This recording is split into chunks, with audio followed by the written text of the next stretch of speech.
Earlier, President Muhammadu Buhari, during his Democracy Day speech, congratulated Nigerians as the country celebrates 21 years of uninterrupted democracy. According to President Buhari, Democracy Day provides Nigerians an opportunity to reflect on our journey as a nation, our achievements and struggles. He stated that his administration has recorded some notable achievements. Public Affairs Analyst Ayodele Adewale joins me via Skype to talk more on the President's speech and a 21-year journey as a democratic nation so far. Good morning. Happy Democracy Day. Good morning. Thank you for having me. Now, I'm certain you listened to the President's speech. What was most significant for you that the President said? Well, the most significant thing is how he's handling the issue of security and, of course, provision of infrastructure and providing for the unemployed. He talked about employing over 700,000 people. And, of course, that will engage a lot of people and sway their minds away from crime. I think that's a very lovely one. He also talked about the issue of human rights, trying to curb rape, and so many other things. And the President talked about reflecting on our journey, 21 years, as this day provides us the opportunity to reflect on our achievements and our struggles so far. When you look at how far we have come, would you say that we are at that point at delivering the dividends of democracy as envisioned by the late Chief MKO Abiola? Well, it is not yet Uhuru. We've not gotten there yet, but we have moved a lot from where we're coming from. The fact that the President took the guts to affirm that June 12th is the People's Democracy Day. For us in the civil society, we give him a thumbs up for that.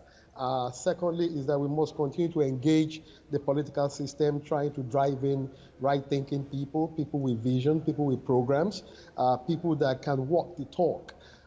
The President, for me, he has performed within the limit of his ability, and trying also to open the economy for it to have multiple string for generation of revenue, for creation of jobs, and all of that. And as we journey on to 2023, I will hope that people like yourself, right-thinking people, people that can add value to the society, will come on board into the political sphere, try to gain power, and of course implement a lot of things that will push Nigeria forward. And of course the youth particularly, a lot of the youth must come in to render selfless service towards building this nation, particularly taking part in the coming elections, from the local government to the state government to the federal. And I also look at the future federal cabinet to have more professionals that can actually implement something from nothing. It will amaze you that science has taught us now that we can get water from thin air. If we can get water from thin air, I think we should also move away from borrowing. We should open up the economy more for private sector involvement. We should capitalize on our foreign bilateral relations to speed up our activity. And at this point, I will also give a thumbs up to Mr. Aliko Dangote, who have also, tried to do a lot in Lagos State. You can see the road that is being put up. That's an idea of the federal government and the state government of Lagos State. You understand, bringing private sector in to move us forward. That is the only way we can move our economy forward. And talking about security, a lot of deployment of technology, especially artificial intelligence, must be deployed to curb insecurity, for gathering of intelligence in order to nip this security insurgency at the birth. You can see what Chad did recently. I haven't gotten intelligence, report from Israel and some other country like France and all of that. They could easily zero down at the point of the insurgents and overrun them. And I think that is what we need. We must also open up for big corporate establishment, corporate companies, manufacturing companies to come into Nigeria where Nigerians can also own part of those companies and it will create jobs. We should open up for electricity power generation. I looked at a documentary by Mr. Otitoju yesterday concerning the Mambila Plateau. I don't see any reason why the federal government should deal with that. I believe that there are private investors out there. If we put out a lot of meetings in our various foreign missions to invite private companies to come into Nigeria, take advantage of that thing, so that whatever resources that we are able to garner now can go into critical needs of welfare. Because as it is now, a lot of our income is being diverted towards servicing of loans. So the only thing that can take us out of this quagmire is for us to open up for private sector involvement, and we'll get there.